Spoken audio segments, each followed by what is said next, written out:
2 décembre 1959, dans le Var, la nuit vient de tomber sur la vallée, au nord de Fréjus. Il a beaucoup plu ces dernières semaines dans la région, avec des orages et des cumuls de pluie battant tous les records. Mais ce soir, c'est calme. Pas de bruit dans la vallée. Pas de bruit jusqu'à 21h13. Un grondement vient à l'instant de déchirer le silence. Une vague de 40 mètres s'arrache de la montagne et en quelques secondes à peine, c'est plus de 40 millions de mètres cubes d'eau qui dévalent la vallée à plus de 70 km/h. Plus bas, c'est la ville de Fréjus et ce que les gens ne savent pas, c'est qu'une catastrophe vient de se produire. Le barrage de Malpasset vient de céder et un drame va se produire. La Fabrique Audio présente La Petite Histoire.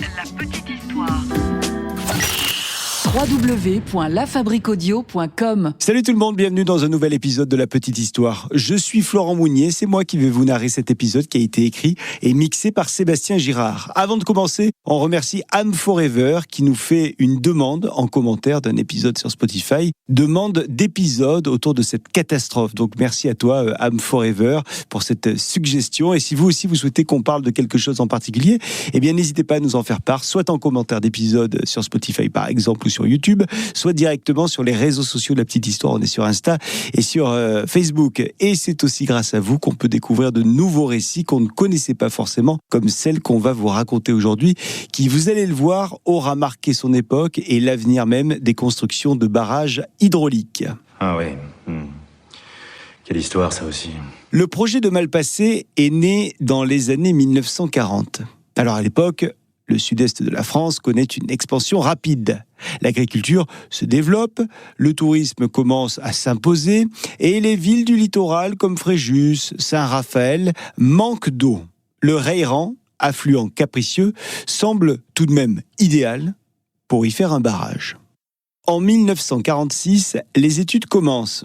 On choisit un barrage, voûte en béton, une prouesse technique très moderne pour l'époque. Ce barrage sera mince, élégant.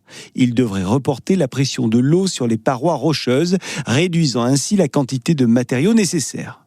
Le chantier va démarrer en 1952 et il va s'achever 2 ans plus tard, en 1954. Le barrage mesure finalement 60 mètres de hauteur pour 222 mètres de long.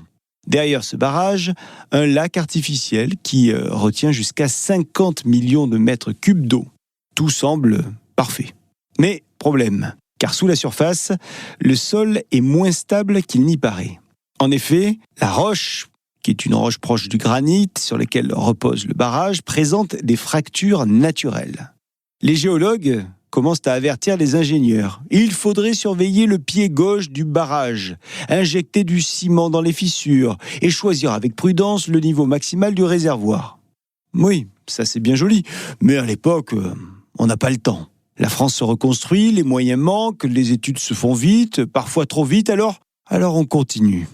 Et en 1954, le barrage est donc mis en service. L'eau monte lentement, année après année, à cause d'une grande sécheresse dans la région et à cause d'une société minière en amont du barrage qui fait tout pour retarder son expropriation et exploiter au maximum la mine.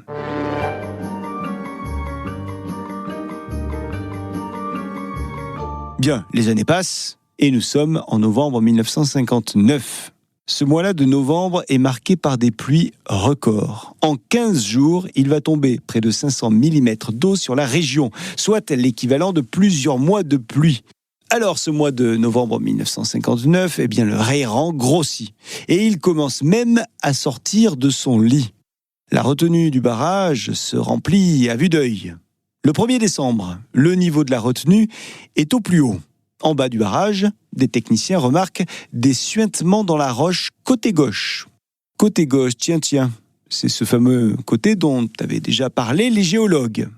De l'eau semble commencer à s'infiltrer à la base du barrage. La roche ne semble pas si imperméable que ça. Le chef de poste, André Ferraud, prévient les autorités compétentes du problème. Selon lui, il faudrait ouvrir sans tarder la vanne de vidange qui permettrait ainsi d'évacuer une partie de l'eau de la retenue pour réduire la pression sur le barrage et sur les roches. Mais un problème se pose, un nouveau problème. En aval, un pont autoroutier est en construction. Donc, libérer brutalement l'eau pourrait l'endommager. Alors on temporise, on attend. Le 2 décembre de cette même année, vers 18h, l'ordre est finalement donné d'ouvrir la vanne. André Ferraud s'exécute, il ouvre la vanne, mais la retenue d'eau est tellement pleine, proche du débordement, que ce geste ne va pas changer grand-chose. La pression sur la roche du côté gauche est trop forte, et à 21h13 de ce 2 décembre 1959, la terre tremble. Un bruit vient fendre le silence de la vallée. Le barrage de Malpasset vient de céder. C'est toute la partie gauche qui lâche, emportant avec elle toute la voûte du barrage, libérant ainsi toute l'eau de la retenue, soit plus de 40 millions de mètres cubes d'eau que rien ne pourra arrêter. Une vague de 50 mètres de hauteur dévale la vallée, et elle emporte cette vague tout sur son passage. Des maisons d'ouvriers, des routes, des arbres, tout y passe. Et à cette époque, il n'y a pas d'alarme pour les habitants, pas de SMS qui pourrait arriver sur un téléphone portable, rien. Alors la vague continue à déferler. Des camions sont projetés sur des centaines de mètres. Des maisons sont arrachées à leurs fondations. Et à 21h35, la vague, qui ne fait plus que, entre guillemets, 12 mètres de hauteur, arrive sur Fréjus. Elle inonde le parc EDF qui plonge la ville dans le noir avant de s'engouffrer dans les rues de la ville. Elle dévaste les quartiers neufs, contourne le vieux centre perché sur la colline, puis elle finit sa course dans la mer. Tout ça n'aura duré que 20 minutes. 20 pauvres minutes, 20 minutes de chaos, 20 minutes d'horreur. Le barrage, lui, il n'existe plus. Alors le lendemain matin, les secours et les habitants ne peuvent que constater les dégâts et compter les victimes. Et il y en a beaucoup, des victimes. 423 victimes, dont 135 enfants. 951 bâtiments touchés, dont 155 entièrement détruits. Les agriculteurs ont perdu plus de 1000 hectares de terre. Sur place, les pompiers arrivent accompagnés par la Croix-Rouge ainsi que par l'armée. Et la vision est vraiment dure, parce que les gens sont en train de errer dans la boue, à la recherche de leurs proches, et même à la recherche de leur maison pour certains. Quelques jours plus tard, le président de la République, Charles de Gaulle à l'époque, va se rendre sur place pour constater lui-même et promettre toute l'aide de l'État pour que, je cite, Fréjus renaisse. Alors une enquête va évidemment être ouverte pour déterminer les causes et les responsabilités de ce drame. Les experts découvrent que le rocher d'appui gauche, sous la voûte du barrage, présentait une fracture invisible. Sous la pression de l'eau, cette fissure se serait élargie, créant ainsi une surpression qui a littéralement soulevé la base de l'ouvrage. Donc en quelques secondes, la structure s'est rompue. Le rapport final va évoquer une combinaison fatale des conditions géologiques défavorables, des pluies historiquement fortes et des décisions humaines tardives. Aucun responsable ne sera condamné et le drame sera finalement classé comme accident exceptionnel. Après Malpasset, vous l'imaginez, rien ne sera plus jamais pareil. L'État va mettre en place des plans d'alerte pour les barrages de plus de 20 mètres. La géotechnique et la mécanique des roches vont devenir des disciplines à part entière.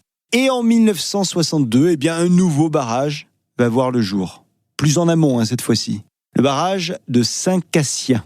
C'est le nom de ce nouveau barrage, conçu avec des marges de sécurité bien supérieures. Et aujourd'hui encore, les ruines du barrage de Malpasset peuvent se visiter. On peut y marcher entre les blocs de béton brisés, certains aussi gros que des maisons. Voilà les amis pour cette petite histoire de ce drame autour de Malpasset. Est-ce que vous connaissiez cette catastrophe ? Nous, je vous avoue qu'on l'a un petit peu découverte, cette catastrophe, en l'écrivant, ce texte, avec Sébastien Girard. Si cet épisode vous a plu, n'hésitez pas à le liker, le commenter, le partager comme d'habitude autour de vous. Et quant à nous, on se dit à très vite pour une nouvelle petite histoire. Salut. La Fabrique Audio présente La Petite Histoire. La Petite Histoire. Vous souhaitez devenir sponsor de ce podcast ? contact@lafabriquaudio.com. Avant de se quitter, je vous rappelle que La Petite Histoire est un podcast de La Fabrique Audio. La Fabrique Audio réalise des podcasts de marques et d'entreprises. Donc, si vous cherchez pour vous, pour votre entreprise, pour votre marque, un studio pour faire des podcasts, n'hésitez plus. Envoyez-nous un mail, contact@lafabriqueaudio.com, la fabrique avec un K.